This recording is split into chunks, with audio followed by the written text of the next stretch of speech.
All right, we back. It's your boy Walt with the Act Two of the podcast, and I'm with my Guest host, guest host Natasha, my wife, co-host. I mean, not guest. beautiful Natasha, my wife, co-host. I say that she is, she is dope. So I mean, I'm permanent. No, she dope. That's all I was saying. I wasn't Oh. saying she was permanent. I was just saying she dope. We back. Never mind about that. We're a little bit late to taping because she had to take a wicked shit before we started taping. So that's why we're a little bit late taping. When she get excited about stuff, she got to poop. So there we go. I'm cutting that out. So, So I'm in charge of editing. So you will not. So let's start off. Why would you say that? That's the truth. When you get excited, you had to poop. I'm a lady. I don't poop. You had to take a wicked shit. Whatever. Because you knew you was about to start taping. That's why you was late to taping, right? First of all, late. What's late? Who You says was we late. have a time? Nobody knows what time this is being filmed. So what's I the do. time? I do. I was here and ready. You was late. Whatever. All right. So this is part 2 of Episode 2. episode 2. What episode is this? This is episode part 2. 4. This is episode 4. But it's This part, is part 2. 2 From episode 2. from episode Who are we? 2. Who are we? Right. Yeah. And first episode we kind of did more of who she is, and I was asking her a bunch of questions on where she came from and what makes her her. So this episode I was just going to give you the opportunity to, because it's my fucking show, but I was going to give But you I the thought that opportunity. episode it was share. I mean, it was share. You talked about some things about your high school experience. Where did we leave off at? Well, we kind of just talked at a high level about where we're from, our school experience. There you go with that's a nervous twitch he has. I told him he yawns, and I think that just like releases the nervousness because you ain't sleepy, but you do that every time, and I think that's just shaking it out, which is cool. It's all good. Yep. Nervous energy, that's all. But okay, What's your nervous energy? I talk fast. And your voice octaves go up. You go to your phone voice. I don't have a phone voice. Yes, you do have a phone voice. I don't have a phone voice. You do have a fucking phone voice, babe. So that's my nervous tick. I'm asking you, what's your nervous energy? I think I talk fast. That's when I get nervous, I talk fast. My voice, I don't know because I'm not Your dictation goes, your octaves go up. but I'm not nervous when it comes to public speaking. I mean, this is just us, but it's being recorded for the public. So essentially public speaking, but I'm not really nervous when it comes to public speaking. I kind of review it in my head and I just go, but I guess depending on the circumstance, I can talk fast. So you're slowing it down right now because you're thinking about it? Yeah, like, okay, when you think about something, it's an issue. So do we want to start with this is your show, but I'm just reminding you. No, you don't have to remind me. It's my show. You ain't got to remind me. We're going to start with what was your wow and what was your whoa. So And we're going to add a new segment too at the end, but that's my segment, but go ahead. Oh, okay. I didn't know that. Okay. This is your show, so I don't have to know everything. So my wow moment of the week was... See how our octaves go up? But I'm not nervous, All right, though. but go ahead. So one thing about me, and I think you know this, I am genuinely happy for people that I love when good things happen for them. That's just me. One of my best friends and her now fiance got engaged. I don't want to put their names and stuff out there, I just don't want to say names, so that's their personal business. I hope they get an opportunity to see this, but I'm just really excited for them. Is it personal to them? It's their business to share. I mean, Like they didn't tell nobody? yes, they didn't show everybody what we saw. Some people saw that, everybody didn't see that, but it was announced. Like, so people know. I just don't want to say their names. I know, but I commented to him on Instagram about it, and I didn't want it to be like... Oh, no, it's not a secret. Okay. No, it's not a secret. To be like, what the fuck, like, nobody knew, and now people know. No, people know. It just, all of the details weren't shared, which I completely respect that. But again, one of my best friends, forget it, I'll say it, Jaden Donovan. I was great. Say we live in our truths here, and you said that shit last week. We can't Well, use because names that like was different, because that was somebody's very intimate details, and just me, I would have preferred if you didn't use their names in that particular scenario, but this is a congratulatory moment, so it is what it is. Jade has been like a sister to me. We met ninth grade English at Girls High 242, and she's just we've just always been friends since that time. Shared special moments.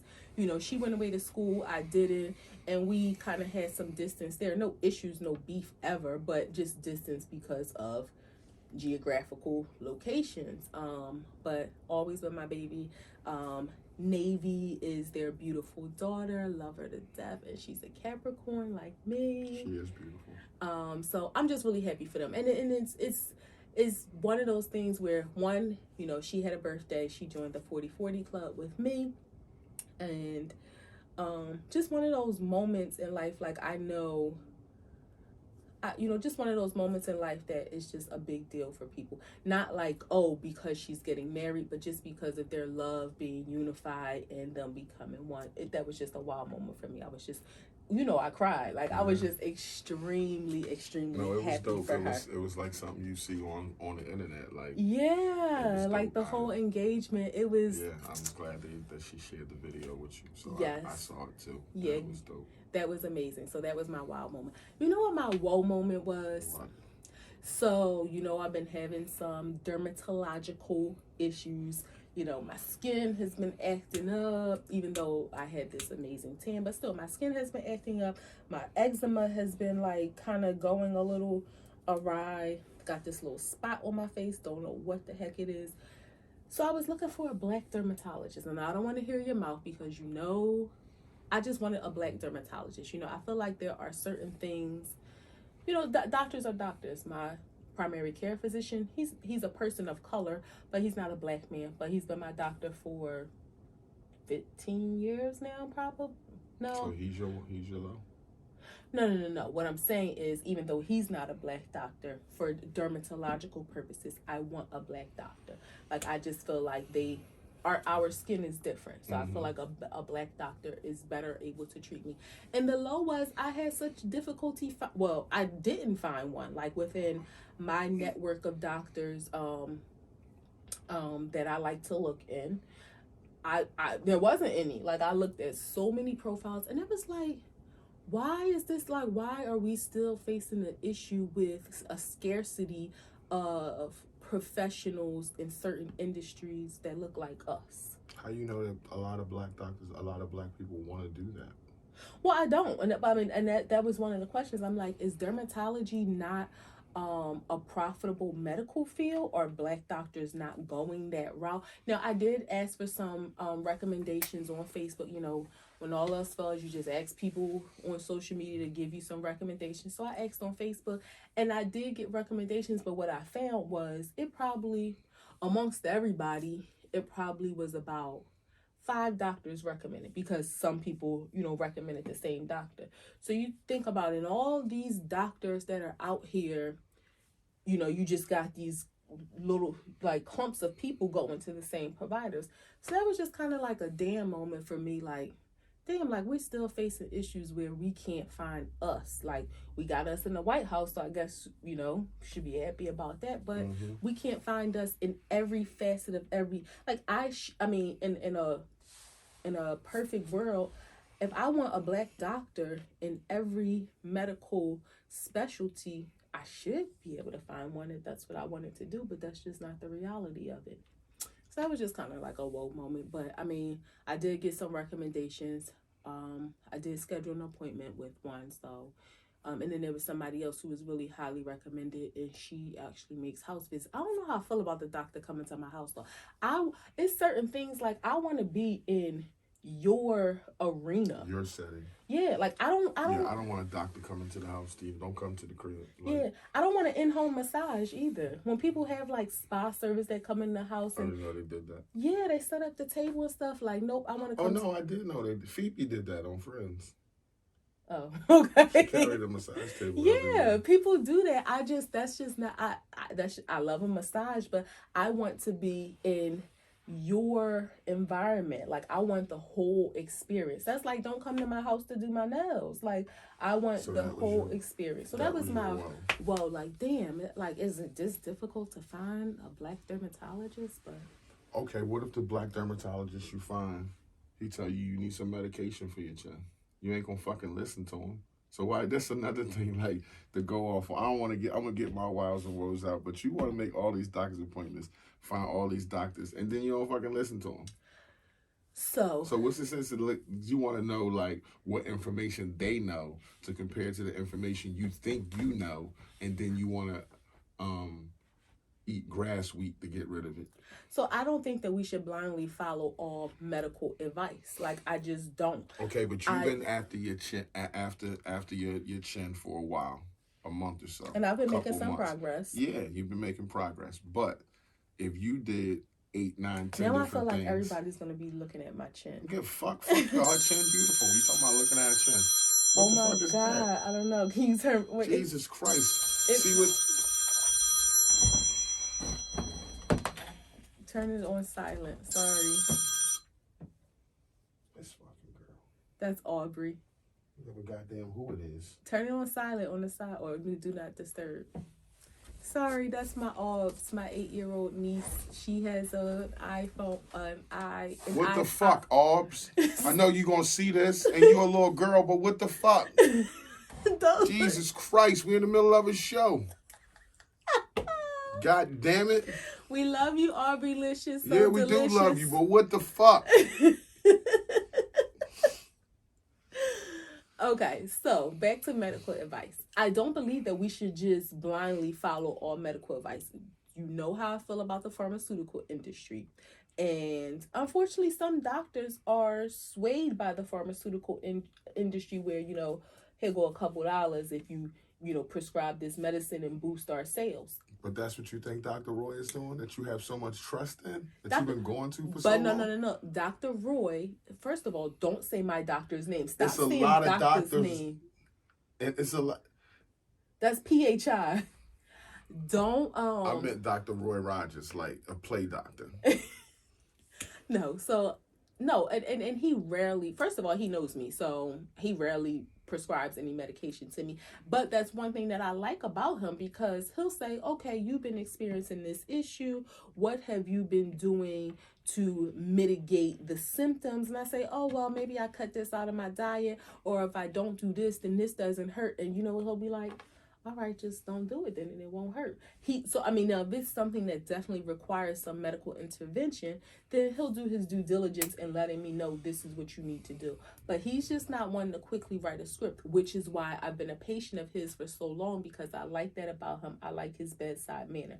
So back to your original question, if this dermatologist wants to prescribe this and prescribe that and prescribe that, you're absolutely right. I'm probably not going to follow any of those instructions, because I'm not about putting a whole bunch of chemicals in my body and taking a whole bunch of chemicals and putting a whole bunch of stuff on my face if I can find a more holistic approach to fixing the problem. Now, if it's something they like, ma'am, your heart is beating too fast and you may fall out and die if you don't take this medicine, maybe I'll take the medicine, or maybe I'll just slow down to slow my heart down. All right.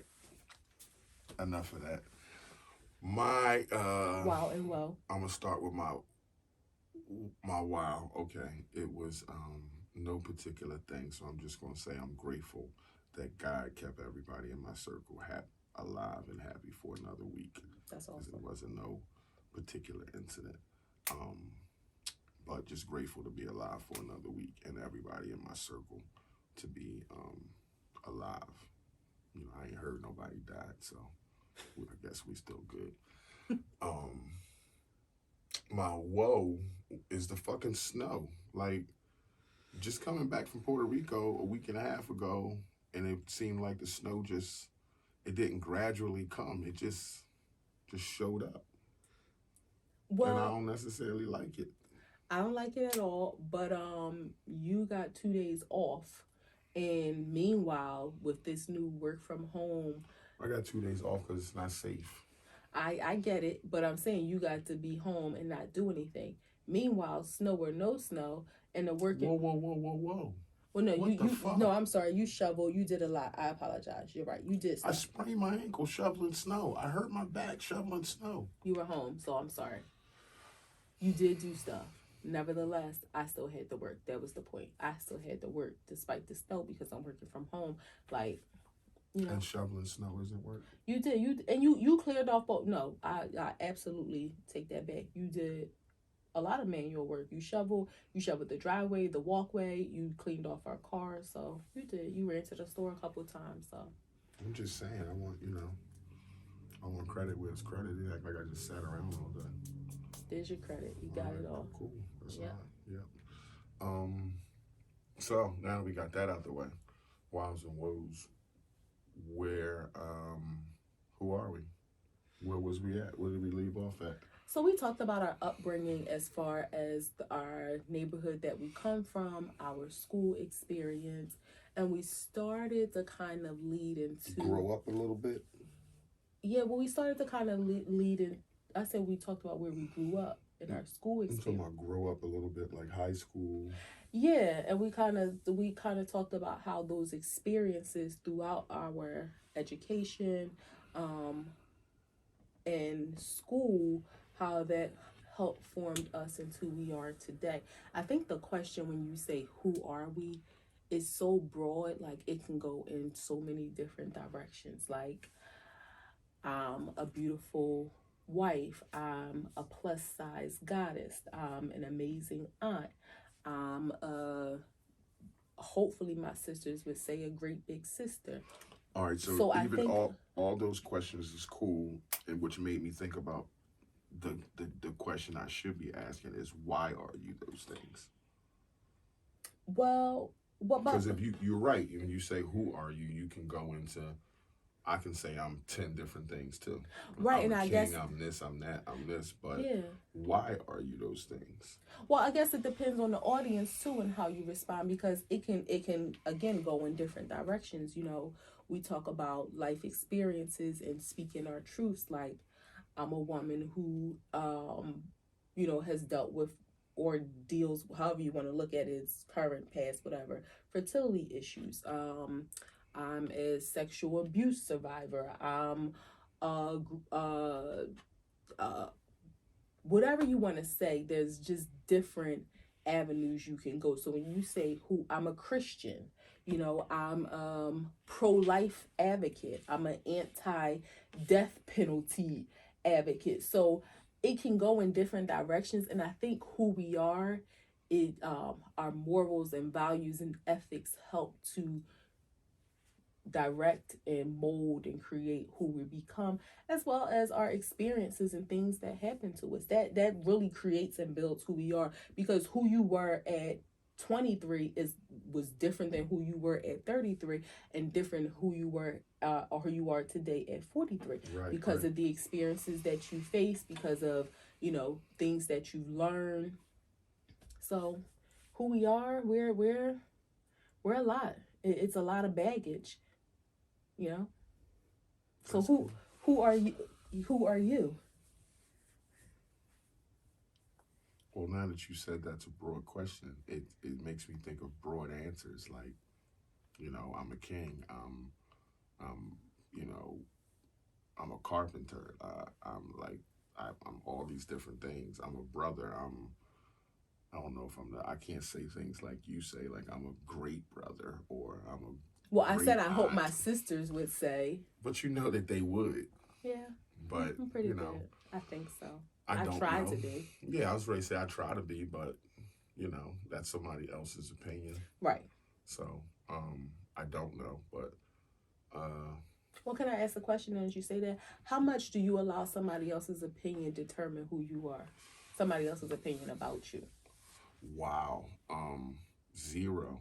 I thought you was about to give some prolific And response with no, that. Wow. absolutely zero um, effect does a person's opinion have on me. You absolutely know that. But you have to think, are there some things that people can now I'm not just saying any random Joe Schmo opinions about you. Is there some opinions about you or some perspective about you that someone that you love can tell you about yourself that may make you take a step back and reshape or remold who you are? Absolutely. Okay. Absolutely. I think So if zero wouldn't necessarily be I thought you just meant like how much does a person's opinion affect me? Like if somebody's just giving their opinion, doesn't matter who they are, friend, brother, or or you. Like sometimes I don't want your opinion, so right.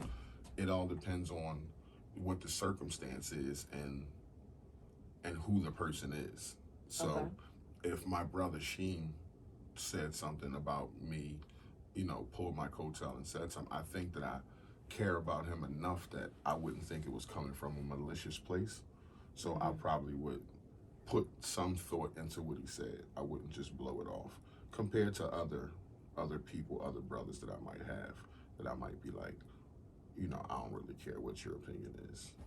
Just be You, I will absolutely stop and think and be like, okay, I know she's not trying to tear me down or it's not coming from a malicious place. So I definitely will listen to you in a sense to be like, okay, I need to stop and think about what she said because it may be true. It may be something I got to address.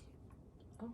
Even if it's even if it's something, because some people are resistant to um I don't want to say constructive criticism, but constructive feedback. So some people are resistant to that.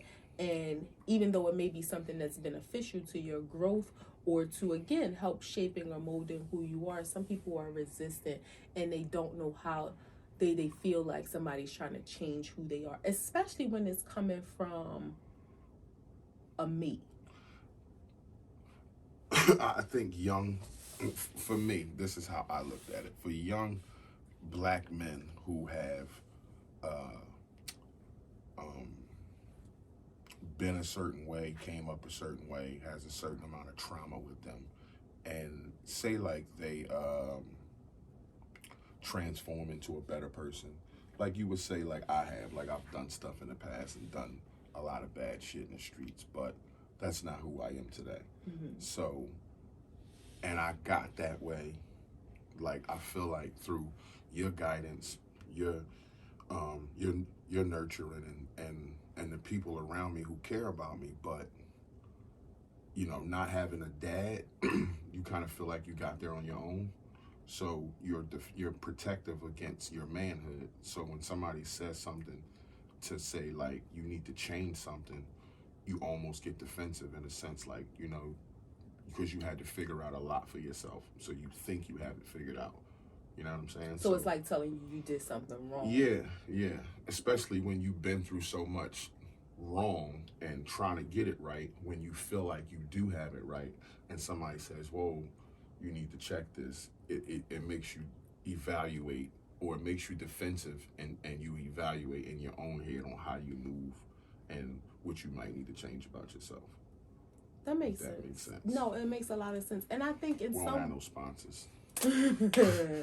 I think in some ways, um, that's not necessarily a bad thing. You want to kind of have some defense mechanism to protect who you are, because I think in the reverse, if you don't, then you'll kind of be like a crash, or like I always say, like the Liberty tax man that just blows in the wind, where if you don't have some defense mechanism, you'll let anything that somebody says um, affect you.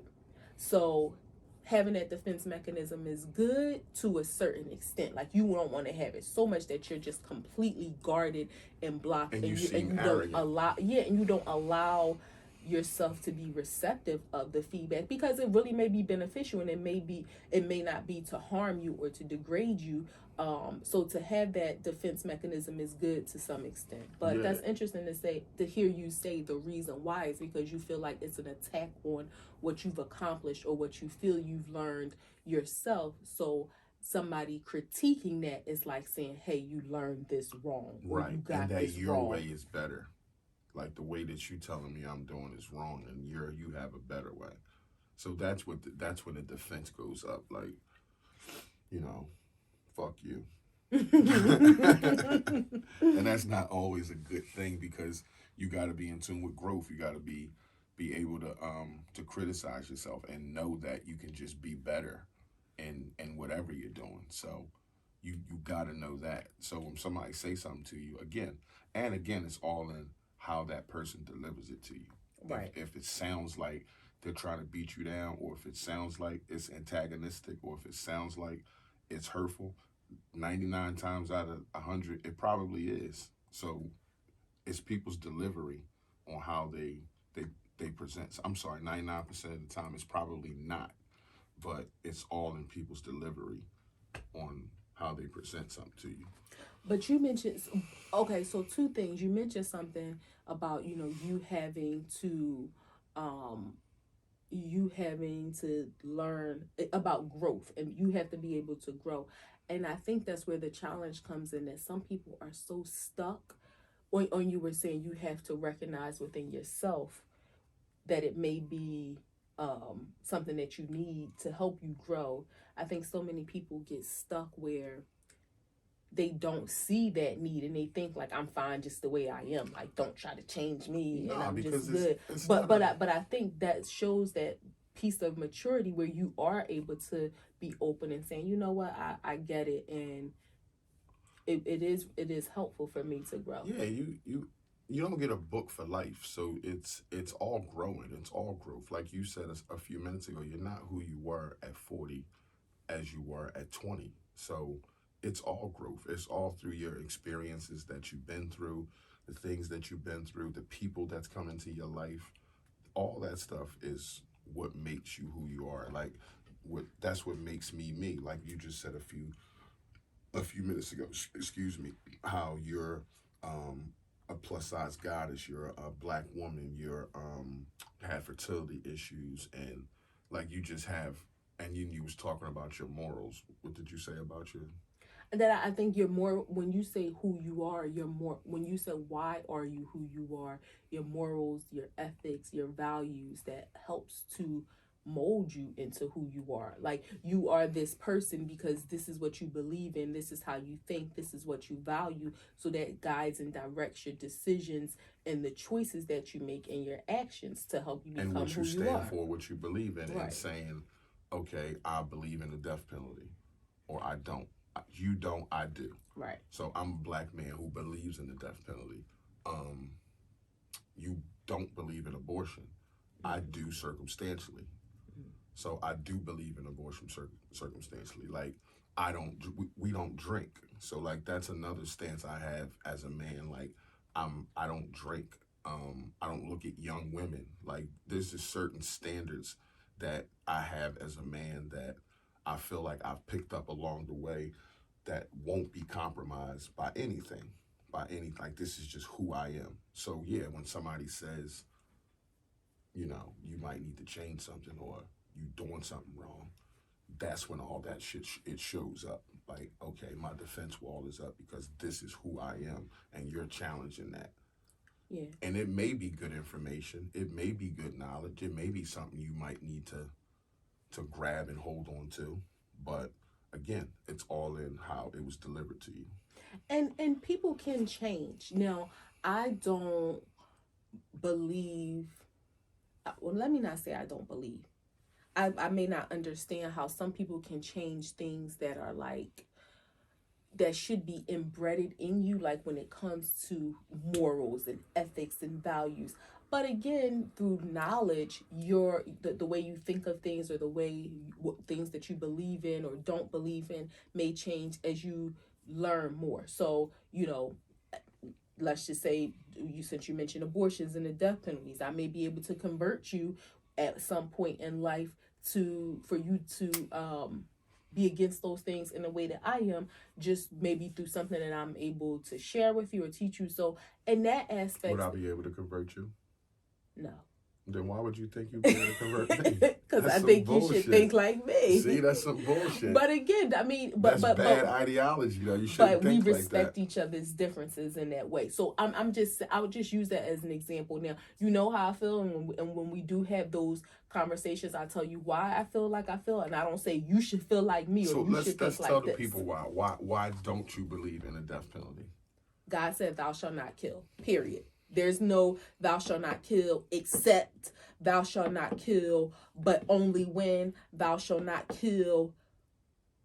You know, sometimes that's what the Bible says. I said this before. I know this isn't necessarily a Christian podcast, but that's my beliefs, and I don't waver from that. And let me just say this: in situations where somebody has hurt you, somebody has hurt one of our kids. Because you know that's where I'm going. Listen, we have hold on. We have a circle of people, maybe 22 to 25 people who we care to the sky for, who are in our circle and we know love us genuinely and we love them back genuinely and they know who they are.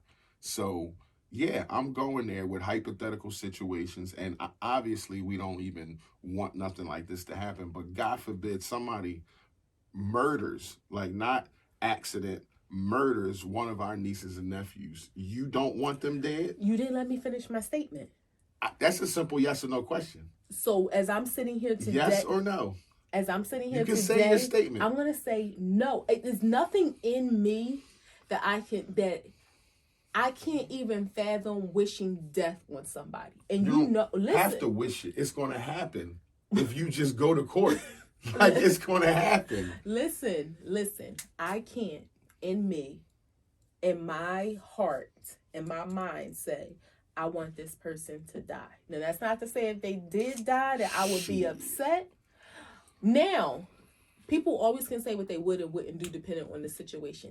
God forbid if I was ever in that situation, who knows how that would change my mind. So that's why I'm saying, sitting here today, I can say no, because thank God nothing like that has ever been presented to me, and I've never been in a situation to have to make that choice. And I hope that you don't ever have to. We're just sitting here speaking hypothetically. Right. So that's what I'm saying. Scenarios, at this moment, no, I don't. So I would. I'm just letting everybody know. Somebody hurt her. Like, I love her. Like, somebody hurt you. Like, I want them dead. Like, if somebody took your life, like, not accidentally, car accident or nothing like that. Somebody murdered you. Yes, I want them fucking dead. Like, we spent 20 years together. We have a life together. I love you. So somebody take your life, then they take my life. So I want them dead. If somebody takes our niece's life, I want them dead. Like, that's a kid. If somebody took your sister's life, I don't understand how close you are to them and wouldn't want them dead. I would. And I think y'all too fucking close. You know I want the wall up. I'm just saying if somebody took their life, I would be chanting death penalty. I hear you. And and again, if put in that situation, we can all say what we would and wouldn't do. But I'm saying at this moment right now, thinking about it, I don't know if within my consciousness I would be able to check the box for death penalty. Like, this just stamps the fact that I love you more. So when we play like that and joke around like that, and I say my love is up here and yours is like right here, this stamps the fact that if somebody murdered me, like took my life, the cops came and said I was murdered, and you would be like, just put him away forever, or whatever y'all give him is fine. No, let me just say this. Please, man. I love you. That's some bullshit. I love you to the point that I would not want you to have that burden on your heart of having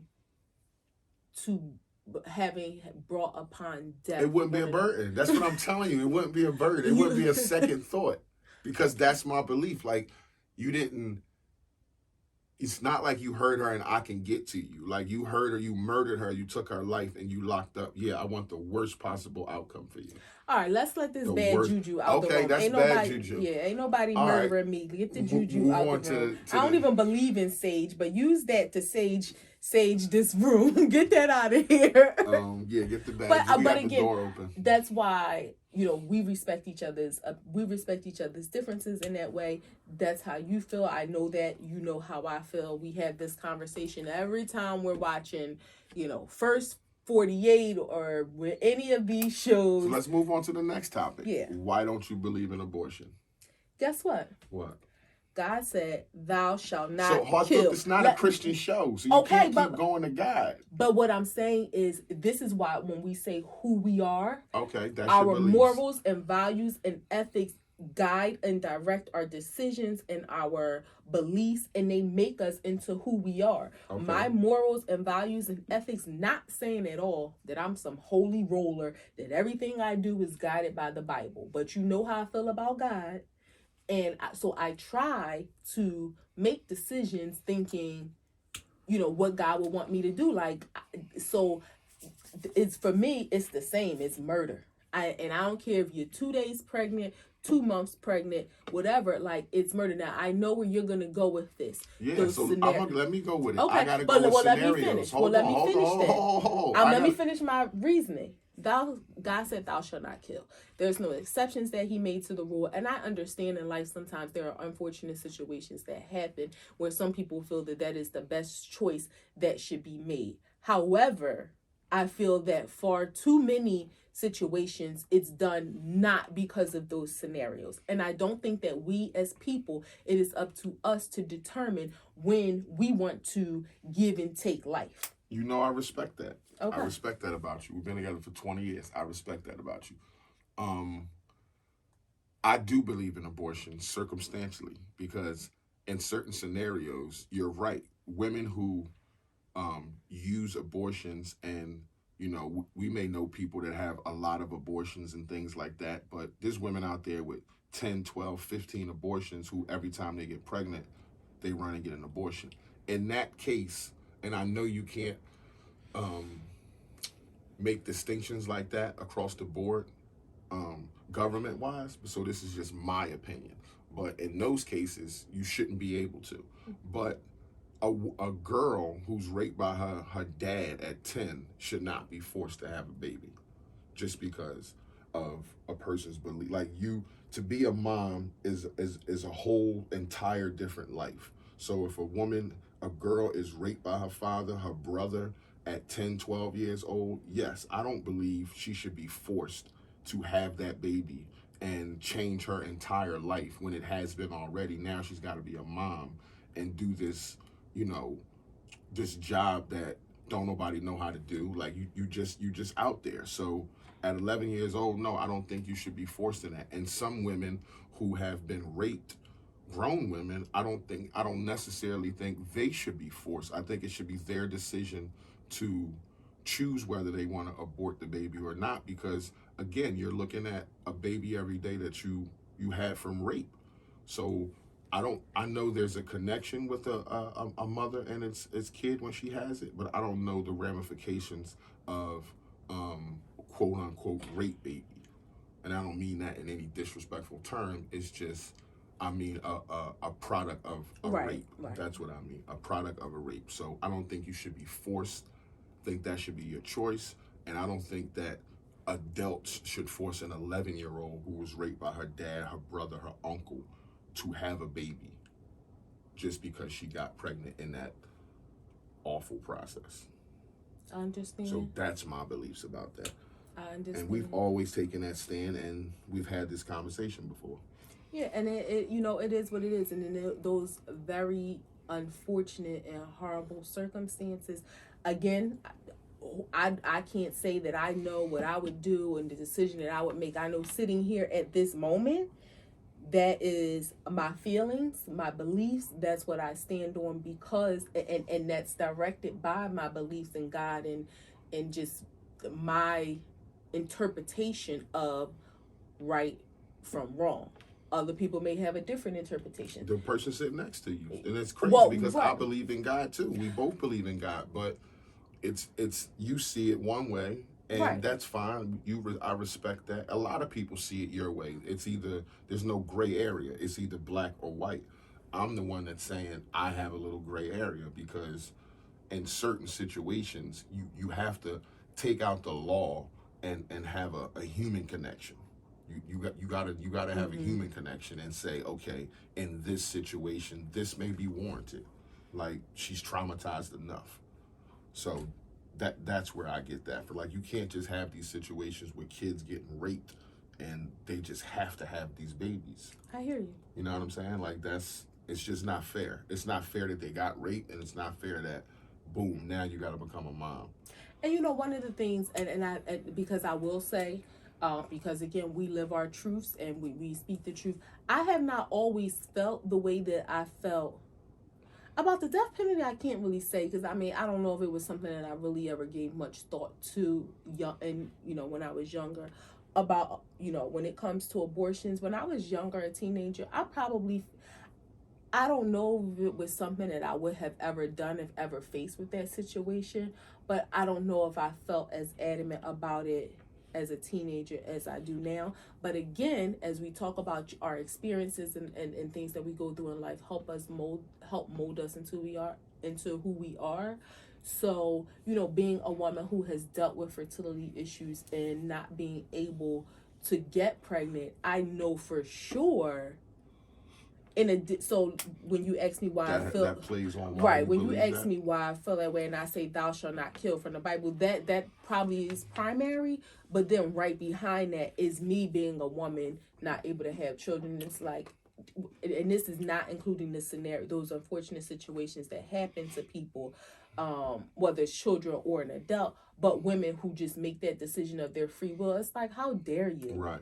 It's offensive to you. Yeah, and it's like a punch in the gut, a slap in the face. Right. So, but again, like you said, how do you make that distinction to say, okay, well, you can in these situations, and then in these situations you can. But the government did make some distinctions in terms of and this came along with the Affordable Care Act, or Obamacare as people call it, where some insurances decided that abortions will only be covered by insurance plans in cases of incest or rape. So then what started to happen? Women started to go to the doctors and say, I was raped. Oh, did you file a police report? No, because it was my cousin, or no, it was my ex-boyfriend, or no, it was a stranger. I didn't. So, and the doctor can't tell you that you're lying. So you gotta believe the victim. Right. So it's one of those, it's a loophole. And who's to say that some of those women aren't really telling the truth? So I don't want to just say everybody was lying,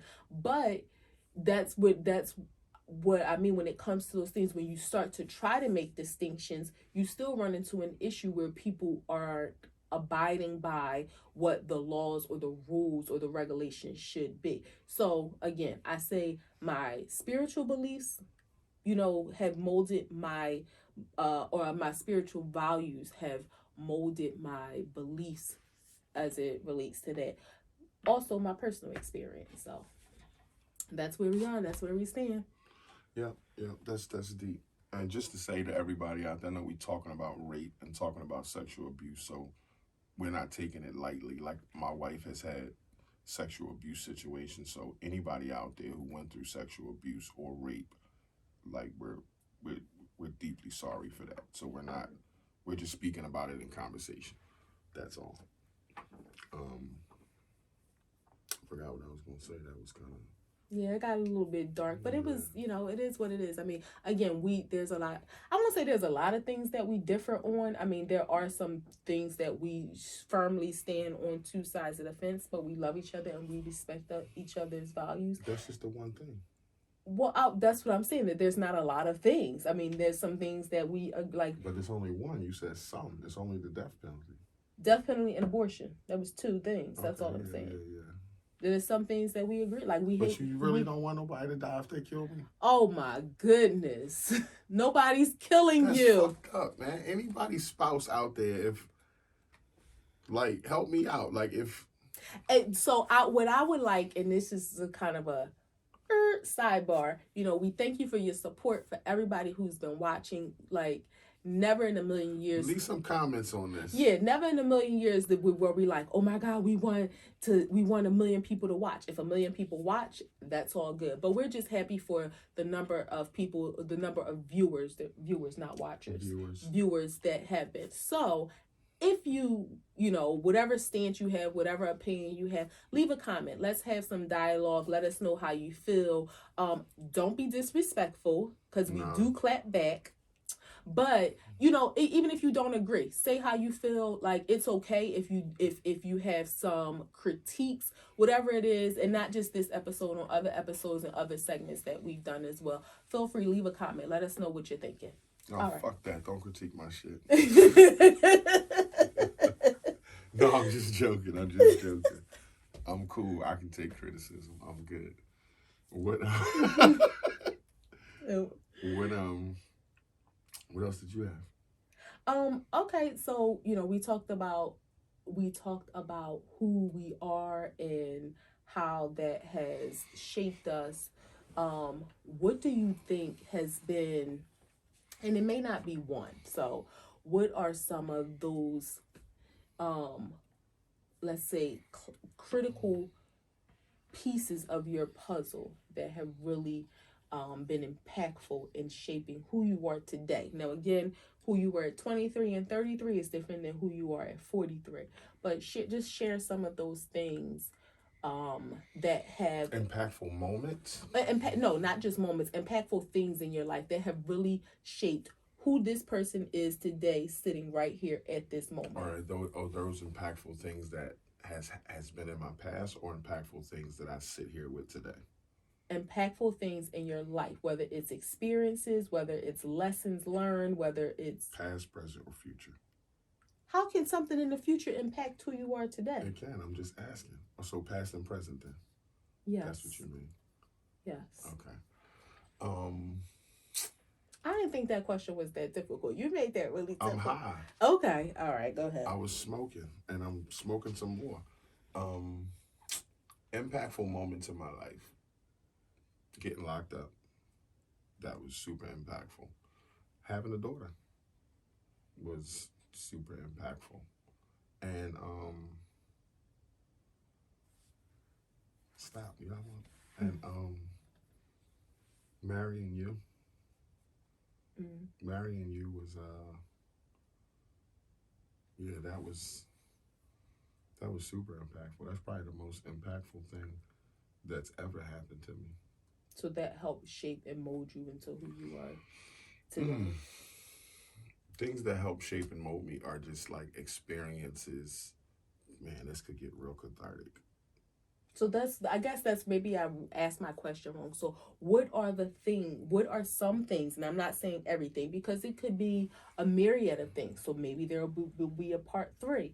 But what are some of the things that have helped shape and mold you into who you are today?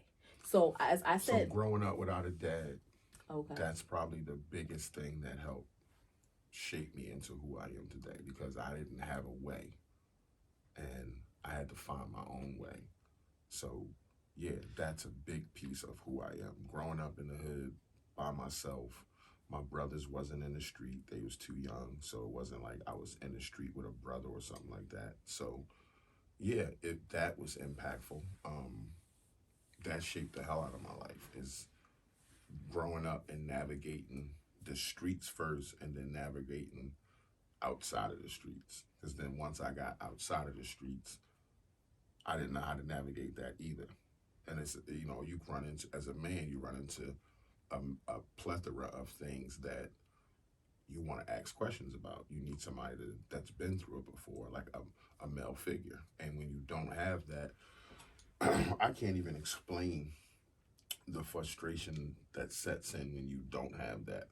Like, I can't even explain it in words. I can't even articulate in words what that frustration is when you feel stuck like that. Like when you have no outlet to nobody to bounce anything off of, especially a male.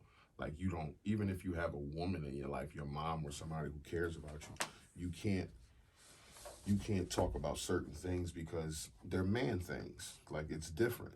Like your mom can only take you so far. Like you need that male figure in your life to show you, help you navigate, teach you how to deal with other men, things like that. So yeah, that's fucking that all up and navigating that made me that's a big part of who I am. Um, Having a kid, that was a big part. I was super excited when I had Jada. That's my daughter. Um, and that was a big part that made me think to myself when she was born, like I need to be better. Like that's when I probably first started to think I need to do things better. Like there were some moments in there, and I always tell you about um, my moment where I was working for who I work for now. I've been working for 23 years, and I was always tell you this. I was working. It was summertime, and I didn't have. I was coming home from work, and it was hot as hell, and somebody was dropping me off, so I didn't have a car to get to these construction sites, and I was thirsty, and I didn't have 60 cents to buy a canned soda, and that was like when aha moment. Like it always makes me emotional to talk about it, but yeah, that was a moment where it was like, what the fuck, like whatever I'm doing is wrong because I'm not on drugs. I work 40 hours a week, and I don't have money for a soda. So what it was like, almost like a comedy, like whatever decisions I'm making now, I'm gonna do the opposite. Like if I'm going left, I'm going fucking right now.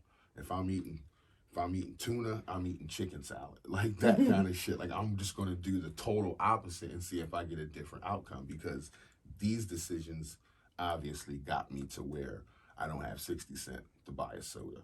So that was a poignant moment. Um, again, being locked up and being in an auditorium the first time with grown ass men, like that was a eye opener. Like I've never been in a environment where you had to like pay attention to how many times you smiled or how much you talked or how long you looked at somebody, like those things. So you think like, okay, if I had a dad or a male figure, like you probably wouldn't have been taught those specific things, but you would have just been taught how to carry yourself a certain way.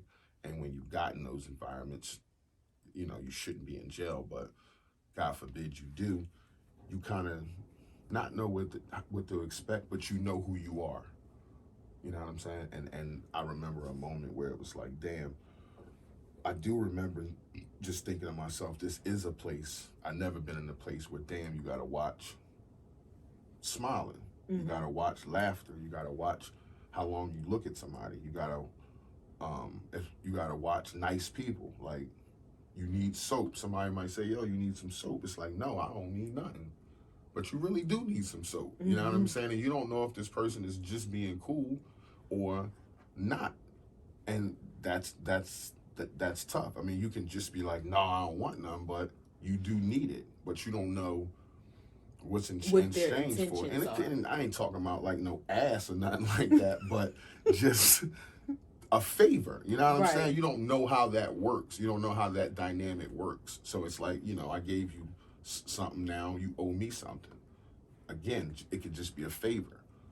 So yeah, that's a huge dynamic. And another dynamic that was big in my life that made me change was us. Like us being together and you showing me um like, we soulmates. It's like we destined to be together. Like our paths have crossed so many times in life and at 26th Street. So many times, and we still ended up together. And like you showing me what real love is. Like I put you through a lot of tests. I made you prove yourself a lot, and you've done nothing in the beginning but show me like we're supposed to be together. And that meant something to me. Like that changed me in a way that was like, damn, um, I'm not really loving this girl the way she loved me, and she's still here saying, raising a pom pom, saying, I love Jay, and that just meant something to me. So it made me look deeper into what we had and what I was doing and how was I doing right by you and treating you. So that was a huge moment to be like I feel like a grown up. And even before that whole like black men don't cheat shit, like it was like I come as again having these morals as a man. I don't look at young women. I don't drink. Like I don't cheat on my wife. Like there's nobody out there that can tell you that they had me in the 20 years that we've been together. I'm proud of that. I'm super proud of that. So that's just that was a moment, just me feeling like our situation is real and this is something that I need to have both feet into. Um, uh, that's just a couple.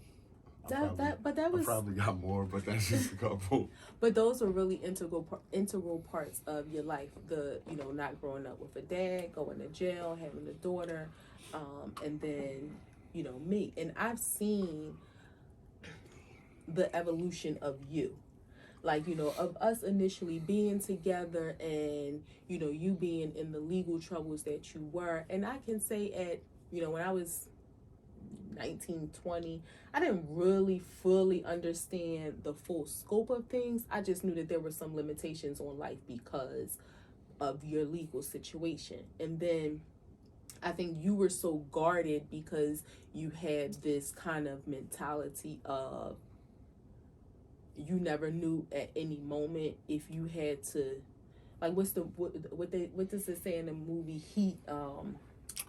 Don't have nothing around you. Don't have nothing around you that you can't leave, that you can't walk away from in 30 seconds. Right. So I think you kind of had this mentality of you never knew what might happen, and that in 30 seconds you might have to turn around and walk away without realizing that it was us. Like, we know it was a situation, and again, speaking our truths without going into too much details, but we know it was a situation where we had to, like, we out, we bouncing, and we was living in a situation where it was because we didn't know what was around the corner, and I was your ride or die. Like, I was there. And I think, and again, at four, no, I'm not going to even say I think.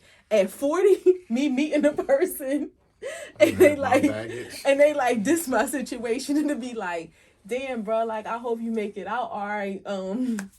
Check me on the other side if you cool. But I was 21, 22 at that time. I was like, I love this nigga. He been taking care of me. He don't hit me. He don't cheat. We good. We love each other. Like, we had fun. He just got this situation, so I'm riding with him. And it thank God it worked out for the best. But it was some situations that I seen you go through, and I always remember, like, when you were talking about not having a 60 cent for the soda. I never forget, and this was February 2002. I remember, like, that. Oh wait, this is February now, so 19 years ago. It was February 2002, and you were at the company you are now, but you weren't at the level where you are now. So if their work was slow, you were laid. I think that was the only time you were laid off. Like, they was like, we don't really have no jobs popping right now, so we'll call you when we have some work. And I was staying with you in your apartment, and you ain't had a rent. And I remember you saying, like, you ended up getting it, but I remember you saying, like, I promise you I will never not have the rent again. Now, I mean, it turned into mortgage, but you made that promise and you've kept it ever since then. And I know, like, that was just one of the things that always stood out in my mind. You used to always tell me that in terms of becoming a man, you had to wing it. Mm-hmm. Like, so before us, when you were with your daughter's mom, y'all went through whatever, you made some mistakes because you were learning how to do life, how mm-hmm. to be a man. and then transition into being a spouse and you didn't know how, so you made mistakes because you were winging it and finding your way. And not to say when you got to me, oh, you found out and it was right. Like, you still were winging Yeah. it, we still was working through Yeah. it, with certain things that you had to learn, certain things that I had to learn. And it's crazy because I think when you think about the longevity of us and how you evolved and how I evolved, and it was sometimes where you were evolving and I was kind of stagnant, and then I was evolving, and then you had, so it was at certain times that we both were changing, but we kept changing and growing with each other. And I think that's why a lot of relationships don't work, is because when people get stuck and that other person is growing, they leave that person behind instead of extending that grace to them or loving them enough to help pull them along or to help them catch up and grow. Or if you recognize y'all both are stagnant, or something different that you want, that you don't love each other enough or respect each other enough to communicate that. And communication has not always been our best attribute, and we're continuing to improve in that, but I think that has helped us along the way. So those things that you mentioned, I think those are really, really interesting, and I think they're common for a lot of people in general, without like the exact experiences being the same. Like, you have so many people, but black men in general, that grow up without dads. Then you have so many that go to jail. You have so many that become fathers that are young. And then you have so many that meet women that help change their lives, or help them to continue to grow. And I think for us, and you tell me if I'm wrong, me having a certain standard for you to meet and you having a standard for me to meet is what helped us to continue to grow. It made the all the difference in the world. Right, because It if you made would all have the met me and difference that in was the just world. like, you can do whatever, Yeah, you would have done whatever. it made all the difference in the world. Because I said this to you before, and I'll say it to everybody, that any good man, if a woman has a standard and he wants her, he will rise to it. He will rise to it. If he cares about you and really, really fucks with you, if you have a standard, don't be scared to have one. All the women out there, don't be scared to have one, because if you find a good dude, he will rise to it.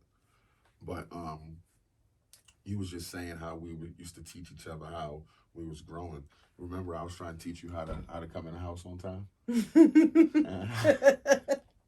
Remember, I locked your ass out the But She tried to come in. She was coming in late.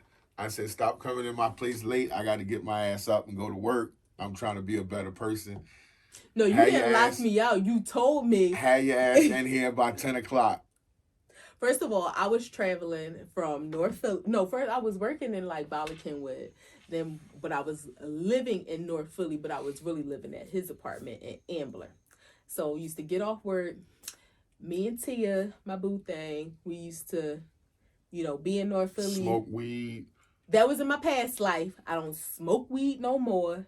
I got a job. Don't mess with my money. That's not my life. But yeah, just hanging out, doing things, just being young, doing what I was doing. Then it'll be like 10, 11 o'clock, like, let me shoot up Ambler. And again, love Tia to death. Sometimes she would drive me up there. Sometimes I would catch the train, whatever it was. And what kind of shit is that? A girlfriend hanging out with you and didn't take you home? Like, she knew she had your ass out. But she wasn't responsible to take me home. No, but she knew she had your ass out. She knew you was going to probably be getting... She more than likely took me to the train station. It wasn't her responsibility to take me home. First of all, my home was in North Philly. If I was coming to your house, that was my responsibility. Your home was in Ambler. Well, since the first day you came. Well, don't get it twisted. Don't get it twisted. Nevertheless, one day I show up. He like, look, if you ain't gonna be here by 10 o'clock, just don't come. I was like, is this nigga telling me I need to be in the house by 10 o'clock? Like, I'm 21, like... And I'm a man trying to go to work and support us, and I got to get up at 5 o'clock, 4 o'clock. But it took some growth for me to learn, you know what? It's just a matter of respect. And it's so funny because now I think as an adult, like, nobody can come to my house 10 o'clock at night. Like, I don't care if we up or not. Like, unless it's some dire emergency, like... we Better probably not knock on our fucking we door at probably 10 would o'clock. sit there and listen to the door like, who is that? Like, why are they here? Like, it better be Erica or Sierra or Wanda, and they got tears streaming down their face because something detriment, but not just like, hey girl, what's up? I came to see you. Like, not at 10 o'clock. But yeah, you did. I locked that ass out. No, you didn't lock me out. You couldn't get in. You opened the door and was like, from now on, if you ain't here by 10 o'clock, don't come. And then you let me in. Don't act like you ain't let me in. You always let you me in. in. I was gonna let you in. You was in Ambler. I wasn't gonna let you out in the cold, but you need to learn a lesson. I learned my lesson of respect. Okay. And that was a growing up moment, because it was like, damn, like, I couldn't stay in North Philly, but I want to be with him. But if I want to be with him, that means I need to make my way up the county much earlier.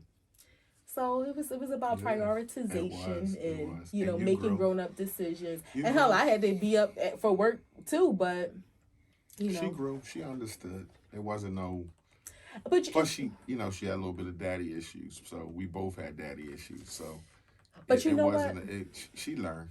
She learned. One of the things that you mentioned about not having a dad is crazy, because for men and women, not having a father, or not having a father is one thing, like just having a complete absent father. And I don't, that wasn't necessarily the story for either of us, even though I know with your situation, your dad was in and out.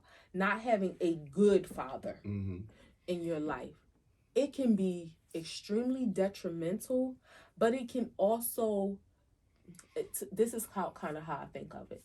It can be like, how a flower dies and it like withers down, but then it becomes fertilizer and it helps something better to grow. So that's kind of how I think about that circumstance. Now, that flower can die and it can just create some bad soil and don't nothing ever grow from there. But so you really have two pathways that you can follow. And I think for both of us, that not having a good father, a good male figure in our life, it helped us to set a standard that we wanted to do. Like you said, whatever you was doing, you wanted to do the complete opposite. So whatever your dad was or wasn't, you wanted to be the complete opposite. And I think for me, that's what it was like. Okay, me wanting a husband, like it had to be different. So I think, again, when we talk about who we are and our experiences and when we talk about our values and our ethics and our morals shaping who we are, our experiences play right into that as well. So those experiences with our fathers, or our sperm donors, whatever you want to call them, that help to more mold us, that help me to set my standard to say, okay, his standard was down here, my standard is going to be up here. Like, you can't. There's no gray area. Yeah. With that. So I that's think that's a good segue into probably a future episode to ask people who've experienced that. Would you rather have growing up with no dad? Would you rather have had a dad there who wasn't a great dad, or just no dad? So that could probably be something we talk about on a future episode. But getting to the last segment of the show, new segment, we're just gonna have a quick run through. 2 questions: if you had to hug somebody, who would it be? And if you had to punch somebody, who would it be? Wow. If I had to hug somebody, okay, right now it would be my grandma Shirley. Like, Okay. I would love to hug her. That was my mom's mom. She passed away in 2003. Like, wow. Why would you? Oh, that like yanked my heart a little bit. But yeah, I would hug my Mimi, my grandma. If I had to punch just punch in one time, where I could like beat their face in. One punch. It's a person. Anybody just gets one punch from Tasha. Who getting it? My dad. Your dad. Yeah. Okay. But I can't like beat their face in. No, just one punch. Okay, yeah, my dad. All right. So can I ask you, or that's just the host question? No, you can ask me. Okay. If you had to hug someone, who would it be? I would hug you, baby. Oh, you hugged me this afternoon. And if you had to punch somebody? It'd be Steve. Get your shit together. If you ever see this, get your shit together, big fella. That's cool. And I know that comes from a place of love. So yeah, I that's told him to pray for Steve today. So I am. And this is we're wrapping up. This is episode 4, Quattro. part 2. I don't think we need a part 3. No, I think this was a good Yeah. summarization. Yeah, we don't need a part 3. So thank everybody for commenting, tuning in, subscribing to Act 2 of the podcast. We humbly appreciate you. We gratefully appreciate you. If you fuck with us, you fuck with us. If you don't, you should. Peace.